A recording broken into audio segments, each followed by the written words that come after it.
Naga City Dangerous Drugs Board may pagduwa-duwa subuot sa propwestong lay na nagtutugot gamiton ang marihuana na pambulong. Pagtugot na gamiton ining medikasyon, posibleng maging angat kaya subuot sa laban kan mga otoridad kontra iligal na droga. Ang detalye sa report ni Jessica Kalinog. Pon Pebrero 1 hasta Pebrero 7, 2024, nasa 17,000 grams o maabot sa 2,041,080 pesos na kantidad nin marijuana ang nakumpiskar kan kapulisan sa magkakasuway na operasyon kontra iligal na droga sa Bicol Region. Basado iyan sa monitoring kan Police Regional Office 5. Sa irarom kan Republic Act 9165 o ang Comprehensive Dangerous Drugs Act of 2002, nakalistaan cannabis o marijuana sa mga pigpapangalad na droga sa Pilipinas. Alagad kan Pebrero 7, inaprobahan na kan Joint House Committees on Dangerous Drugs and Health ang propwestong lay na nagtutugot na gamiton ang marijuana sa katuyuhang medikal basta igwasubuot nin prescription hali sa doktor. Sigun sa Naga City Dangerous Drugs Board, kung talagang nag-agi sa extensive research, mayo manin problema tapigagamit man talaga ini sa ibang nasyon. Alagad igwasubuot sindanin pagduwa-duwa kung i-implementar na ini sa Pilipinas. Itong pag-regulate ka ini.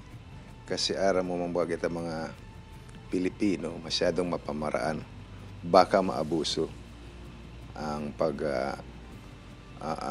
kukuha kang mga araw kaniyong regulated drugs. Big-emphasize ko, sangon yan, yaon pa yan sa Republic Act 9165 as Dangerous Drugs Act.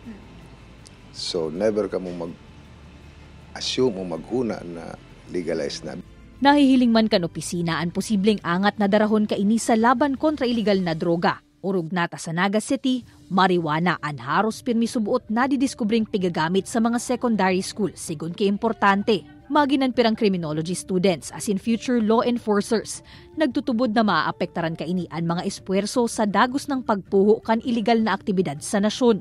Yung ma'am, pag-enforce ulit ng batas na yan, kung hindi pa po siya talaga established na mabuti. And then sa mga mga certificate na ilalabas sa mga doktor. Paano po kung lobas na naman na merong mga backdoor po na nangyayari na approve ng mga doktor, hindi naman po talaga kailangan ng person yun na gamitin. Ang Barangay Santa Lucia sa Banwaanin Magaraw, 2 taon na subuot naman tinadong drug cleared. An sa indang pighahandalan, kung ini maapektaran, en kasong dagos ng itugot kanlay, an medical use kan marijuana. Kung malilegalize man po, dito man po maaraman kung paano po yung gagamiton, baka po ma-overuse manggiraray, legal nga po ang paggamit kayan. Iyon po ang saro sa nakakatakot kung halimbawa maging legal. Sangunyan an kaipuhan daa, pag-adalanin maray kan gobyerno an magiging epekto kaini sa komunidad. Asin day man lugod magindalan sa urug pang paglala kan problema sa droga sa nasyon. Kaibanan si Jovel Obiso, Jessica Kalinog, Balitang Bicolandia.